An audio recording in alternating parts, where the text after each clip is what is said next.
Shalom, shalom, peuple de Dieu, que Dieu vous bénisse. Ninafurahi kukuwa pamoja nani ambao mnatufuatilia kwa muda kama na huu.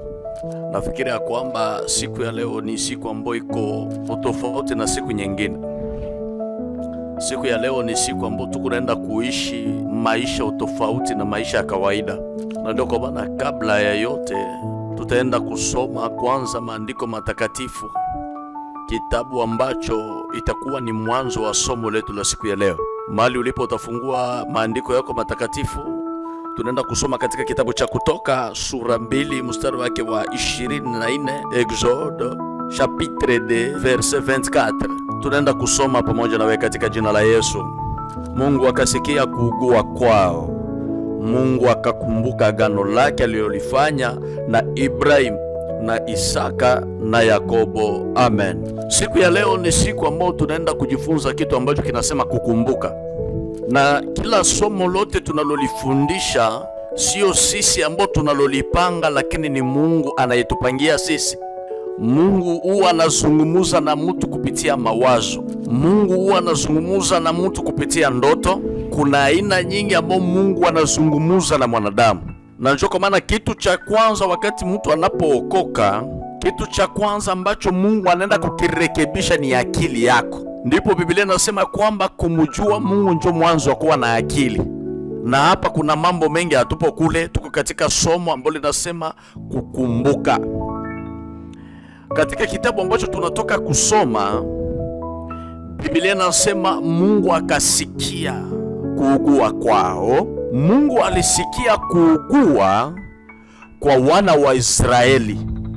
Kwa maana wana wa Israeli walipatikana katika nchi ya utumwa huko Misri, ambao walikuwa chini ya uongozi ya mtu fulani, na yule mtu anaitwa Farao.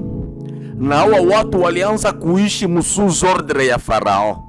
Na mtu mwenye alisababisha hawa watu waingie pale kwa Farao haikukuwa wale watu hapana, lakini ilikuwa ni Ibrahimu.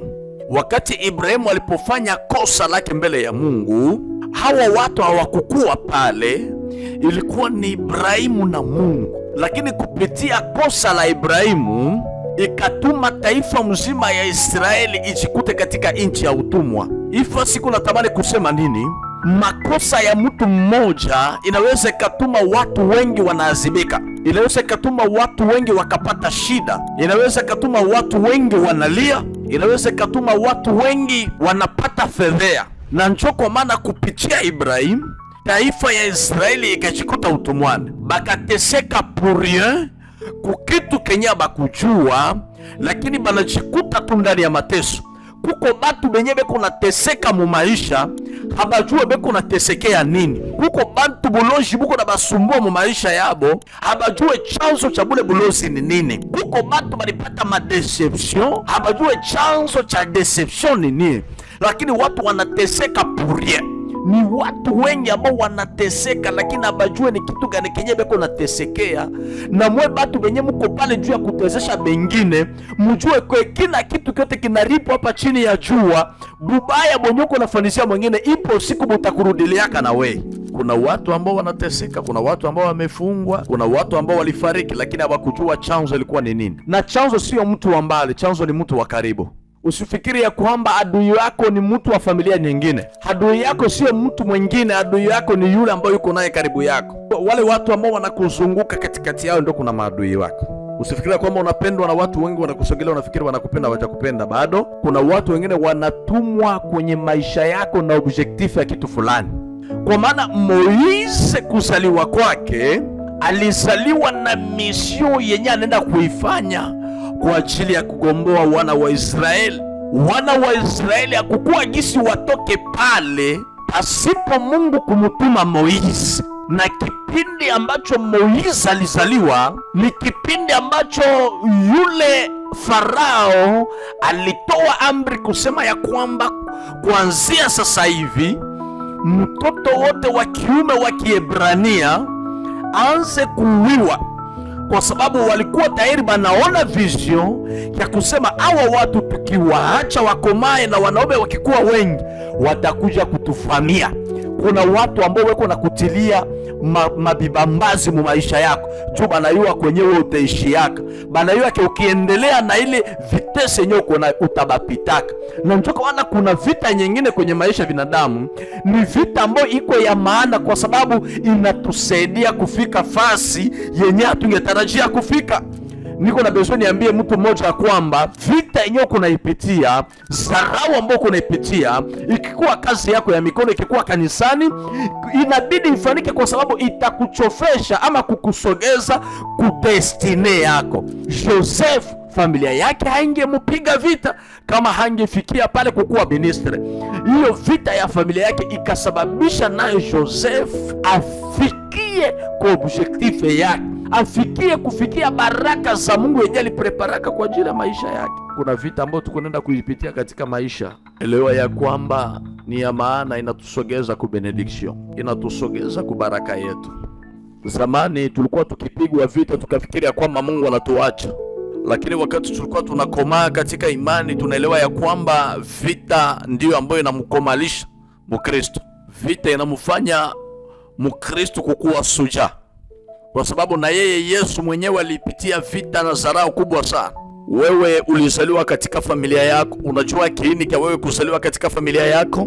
Kwa maana sehemu ambapo tunatoka kusoma Biblia nasema Mungu akakumbuka agano yenye alifanyaga na Ibrahimu. Kwa maana alimwambia Ibrahimu ya kwamba nitakufanya kukuwa baba wa taifa, na ile taifa yako itakuwa taifa kubwa ambayo itabarikiwa sana. Na hiyo agano aliyoifanya kwa Ibrahimu ni yale ambayo yalishuka kwa Yakobo, na mwingine ilishuka kwa watoto wake wote ile agano. Hapa natamani kusungumuza kitu cha muhimu sana. Wakati mtu anapozaliwa, elewa ya kwamba unazaliwa kwenye damu ya familia. Kama familia ilikuwa na laana, unazaliwa na damu ya laana. Kama familia ilikuwa inampenda Mungu sana, na wewe pia utazaliwa na hiyo damu ambayo yanatoka katika familia ya kumpenda Mungu. Na ndio kwa maana ujitahidi sana kwenye maisha yako ugundue kitu kimoja. Na hiki kitu kigundua, hapa ndo kuna siri ya utajiri. Nilikuwa siku moja nikizungumzia kwa habari ya utajiri, nikasema kuna utajiri mwingine unatokea kwenye damu. Kuna familia nyingine ambayo damu yao ni damu ya kupendwa, anapendwa na kila mtu. Unaweza kukuta ni mwanamke yuko kwenye ndoa, wanaume wengi weko na mpropose kwa ajili wa muowe na wana mali zao kesh. Unajiuliza huyu alifanya nini purke aanze kupendewa? Kuna baraka ambayo inapitiliza kupitia damu. Na njoo kwa maana damu yetu ni damu ambayo inazaliwa na vitu vingi, kwa sababu hatukujua wababu wetu walifanya nini katika maisha. Haujue baba yako mzazi alifanya nini katika maisha ambayo ikaribisha damu yenu.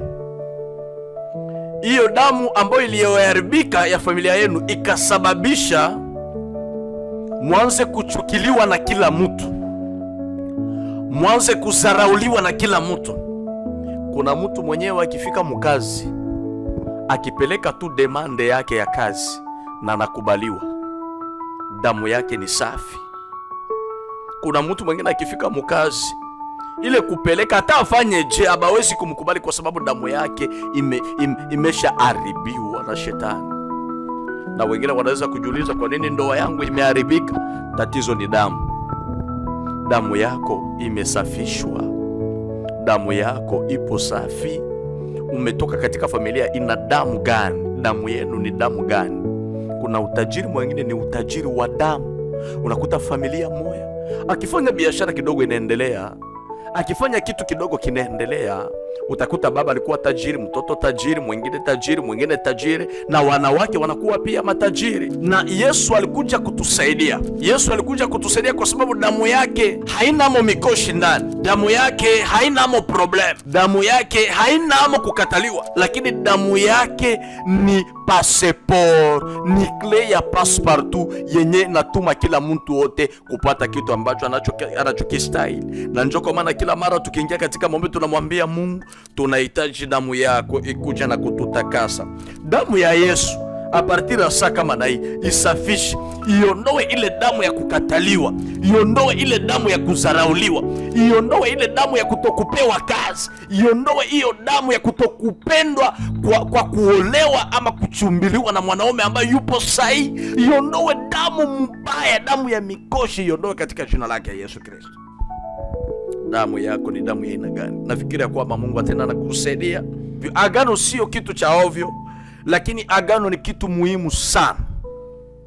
Wakati unapofanya agano na mwenzako, elewa ya kwamba hiyo agano na Mungu amesaini kwa hiyo agano. Lakini watu wengi kupitia shida kidogo wanakuwa wanasaulika maagano zenye balifanyaka na bengine.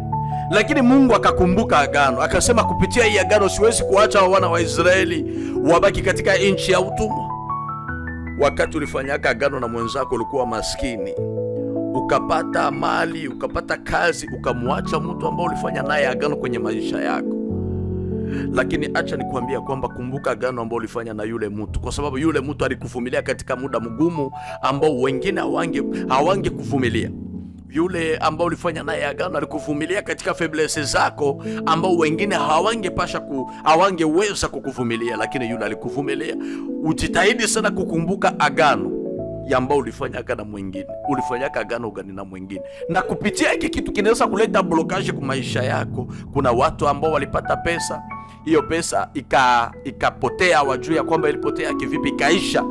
Kumbe ni agano ambao walifanyaka na watu, lakini wakati alipopata pesa akasaulika hiyo agano na akamfukuza ule ambaye alifanya naye agano, na kwa sasa hivi anaanza kuteseka ni kupitia hiyo agano. Kumbuka katika maisha yako ulifanyaka agano na nani? Mungu akakumbuka agano hii, na baada ya kukumbuka agano akupenda kuacha wana wa Israeli, lakini alisema ya kwamba nitatuma mtu ambaye atenda kuwagomboa, na mtu huyu alikuwa ni Musa. Na sasa hivi siongei na Musa wa Biblia, sasa hivi naongea na Musa ambao ni wewe, ambaye uko responsable wa familia yako. Wakati ulipozaliwa katika familia yako, kuko mission yenye inabidi uifanye katika familia. Wakati ulizaliwa katika dunia hii, elewa ya kwamba kuko mission yenyewe ulikuya kuifanya ndani ya dunia. Haukuzaliwa ili uikale uko unapita mu quartier. Haukuzaliwa juu bakie mtu wa ovyo. Haukuzaliwa juu bakie distrait ou distraite, lakini ulizaliwa kuko mission yenyewe uko nenda kuifanya. Hapa niko naongea na Moise. Niko na besoin pale penye uko, kama wewe unajikuta ni Moise wa familia yako, ujipige pa kifua useme mimi ni Moise wa familia yangu. Moise alizaliwa katika kipindi kibaya, na kipindi kile mimi napenda hapa sana. Moise alizaliwa anakuwa na miezi 3. Mama yake akaona hakuna gisi ya mimi kumuficha tena mtoto huyu. Biblia inasema akamtengenezea kisafina, na kile kisafina kilikuwa cha majani. Akamweka ndani ya kile kisafina, akakibeba kile kisafina, akakiweka juu ya maji. Kesho yangu iko wapi? Kile kisafina kilikuwa cha majani, lakini pourquoi Moise akuzama ndani ya maji? Hapa peko raison karibuni 2 ama 3 ambao naenda kuileta haraka. Jambo ya kwanza ambao ilituma Moise asizame, kwa sababu eko na mission ya yeye kwenda kuifanya. Mu maisha yako hakuna mtu mwenye ataweza kukuzamisha, kwa sababu uko na mission yenye unakuya kuifanya yenye ko saidi ya yake. Na njoko maana vita zenye banakupigaka asikufanyake kitu, juu uko na mission yenye uko nenda kuifanya yenye haiko sawa sawa na yabo yenye bobeko naye. Jambo ya pili ambayo ilituma Musa sizame, kwa sababu alikuwa na mbeba Yesu Kristo ndani yake. Biblia inasema ya kwamba Yesu ni mfano wetu, na inabidi sisi tumfanane. Na anayemwamini Yesu directement unakuwa mtoto wake. Baba hawezi kumzaa mnyama, baba anazaa mtoto yake ambaye anamfanana yeye mwenyewe. Tukigundua ndani ya Biblia tunaelewa ya kwamba Yesu ni maji ya uzima, na kama Yesu ni maji ya uzima na yeye Musa alikuwa anambeba Yesu ndani yake, hakukuwa gisi Musa azame ndani ya maji kwa sababu anamubeba Yesu. Kwa kadiri gisi unamubeba Yesu ndani ya maisha yako, na kuhakikisha ya kwamba hii année 2025 haiwezi malizika na uiona bukubwa wa Mungu. Mtu yote mwenye atakutekeaka wewe mabaya, ile mabaya haiwezi kukukamata hapana, kwa sababu ndani yako unambeba Yesu Kristo. Acha ni declare kwa maisha ya mtu moja kwamba mahali popote ambapo utapita kwa hii année 2025 patabakia wazi kwa ajili yako. Fasi yoyote ambao utaingia, hakuna kibaya kenye kitakupata kwa sababu unambeba Yesu. Nakumbuka ndani ya Biblia mara ya kwanza Yesu kuingia Yerusalemu, Biblia inasema ya kwamba akamupanda mwana punda. Ule punda alikuwa bado hajapandiwaka, lakini Yesu akampanda yule punda. Yule punda akatembea juu ya vitambaa ambavyo walitandikia Yesu. Yesu angekuwaka na yule punda, nafikiri ya kwamba yeye mwenyewe ndo ambaye angetembea katika vile vitambaa. Lakini vike Yesu alipanda juu ya punda, punda akatembea na yeye akaprofite onere ya Yesu Kristo. Wakati unapomubeba Yesu Kristo ndani ya maisha yako, elewa ya kwamba unaenda kuishi baraka za Mungu. Kwa kadiri gisi Mungu anavyoheshimika, kwa kadiri gisi alivyogomboa ulimwengu, heshima aliyonayo ni wewe ambao unaenda kuipata, kwa sababu Yesu anakupanda, Yesu anakutawala. Acha nikwambie kwamba acha Yesu akutawale ndani ya maisha yako ili uheshimiwe, usitawaliwe na watu. Ukitawaliwa na watu watakuonea sana. Ukitawaliwa na watu watakuona mtu ambaye haufai. Mtu akikutawala la kufanya unakuwa esklave wake. Usikubali kukuwa esklave wa mtu, kubali kukuwa esklave wa Mungu. Kwa sababu ukikuwa esklave wa Mungu, baada ya hiyo utumwa ambao kuna ufanya mbele ya Mungu, kuna malipo ambao unaenda kuipata katika ufalme wa mbingu. Naamini hata kwamba ukubarikiwa hapa chini ya jua, lakini kuna ahadi ambayo Mungu alituahidia kwamba tukishinda dunia hii tutaenda kuirithi mali na tutaenda kuishi maisha matakatifu na tutaishi maisha za furaha ambayo ni za milele. Niambie mtu mmoja kwamba furaha ya dunia hii ni ya kupita. Furaha ambayo kunaiona hii magari na manyumba ni za kupita. Kusikwe mtu yoyote ambaye atakuingiza tamaa na wewe kuyatamania mali ya ulimwengu, kwa maana tuna mali ambapo tuliyotayarishiwa hadi sasa panakusubiri ni wewe na mimi tupaingie pale. Mungu akubariki wewe. Hiyo ni vitu viwili ambao unaenda kuvizungumuza kwa sababu ya Musa, kwa nini akuzama ndani ya maji. Na jambo lingine naenda kuongezea kwamba mama yake kumutia juu ya maji na kumutia ndani ya kisafina, alikuwa na maoni, alijua kwamba huyu mtoto hawezi kufariki. Ujikaze sana kukua pembeni na watu ambao wana maono. Ujikaze sana kukua pembeni ya watu ambao watu benye beko na vision de loin. Usikalake pembeni ya watu benye beko na mariere pensée. Abata kupeleka kafashi. Acha niambie tu mtu mmoja kwamba usitembee yake na mtu mwenye akusaidie kitu kwenye maisha yako. Usitembee na mtu mwenye hata kuongezeaka kitu. Usitembee yake na mtu mwenye hauna naye intere, usitembee yake naye. Tembea na mtu mwenye uko na intere yeye. Mtu mwenye atakusaidia mashauri. Kuna mtu mwenye atakusaidia vitu vyovyote vile ambavyo vitakutosha munivo ulikuwa unaendelea munivo yengine. Musa alikuwa juu ya maji na akalia, na baada ya kulia kwake, Biblia inasema binti Farao alikuwa anaenda kwenye maji, akakiona kisafina, kisha akasema mukilete kile kisafina. Akamwona ndani kulikuwa na mtoto mwanaume, na huyo mtoto akamfurahisha katika macho yake. Akamwita binti mmoja, na ule binti alikuwa ni dada yake ya Musa. Akasema nenda kanitafutia. Akasema nina mtu ambaye anaweza kumnyonyesha huyo mtoto. Na yule mtu ambao alienda kuita yule mwanamke alikuwa ni mama yake ya Musa. Niko natamani kuambia mtu mmoja kwamba Dieu ouvre le chemin là où il n'y a pas le chemin. Hata leo Mungu hajafungua mlango kwa ajili yako, lakini kesho Mungu atafungula kwa ajili yako mlango sehemu ambapo hakuna mlango. Mungu atakufungulia baraka mfaso yoyote ile. Haijalishi shida ambayo kunaipitia, haijalishi matatizo zenyewe kunapitia, elewa ya kwamba muda ukifika Mungu atafungula mlango fasi yenyewe kuna mlango. Moizi alitumwa ni kwa sababu ya kwenda kugomboa wana wa Israeli. Na wana wa Israeli hakuna gisi batoke pale kabla Musa hajafika pale kubatosha. Kuko batu mu maisha benye batapataka maisha kwa sababu abajakutana na batu benye batashanje maisha yao. Usitoke kwenu kabla hujamuona Moizi wa kukutosha kwenu. Usiende kutoka na mtu mwenye haiko Moizi. Leo kama batu beko natoka kuma nyumba yabo banamuke banenda na banaume fulani, kisha bale banaume banenda kubatrairi, c'est parce que abakusubiri ba Moizi ya maisha yabo benye banaweza kubatosha kuma nyumba yabo, banakutoshelelea lote. Mwanamke hauna na valeur, unatoka kwenu unarudia, unatoka kwenu unarudia, mpaka na heshima kwenu inaisha. Unazala batoto, kila mtoto na wake baba, kila mtoto na wake baba, heshima inaisha. Dunia ni ya bure sana. Acha nikushaurie wewe dada ambao ungaliki nyumbani kwenu, nikushaurie wewe mama ambao uliachwa, usikubali tena kutoka pale penye huko kabla hujamuona Moizi wa familia yako. Moizi wa familia yako ukikutana naye, yeye anaendaka kukuvumilia mkila shida. Moizi wa familia yako hawezi kukuacha kwa sababu ya kitu fulani, hapana. Moizi wa familia yako anakuvumilia. Na huyu Moizi anaweza kuwa ni mwanaume ama mwanamke. Kuko mwanaume mwingine inabidi akutane na Moizi wa mwanamke mwenye atamtosha msituation za maisha magumu, maisha ya ukahaba, maisha mabaya.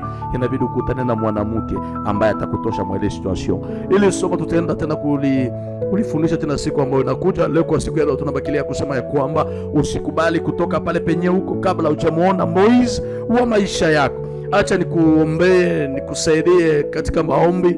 Mungu akufanizie muujiza. Hii wiki ambayo tukunenda kuimaliza, Mungu akukutanishe na Moizi wa maisha yako. Mtu mwenye atashanje situation zako, mtu mwenye atakupeleka fasi yenye ukutarajiaka kufika. Elia na Elisha angelinyenyekea mbele ya Elia. Sidhani ya kwamba angepata kitu kenye kilikuwa ndani ya Elia mara mbili. Nyenyekea kwa mtu mwenye anakuzidi. Purke ubelefishe kinye kiko ndani. Usijifanyake muyuwai na una na kitu. Usijifanyake muyuwai sana na ujue kitu. Mungu akusaidie sana, kupatia hekima na akili ya kimbingu. Na Mungu anaenda kukubariki. Amen.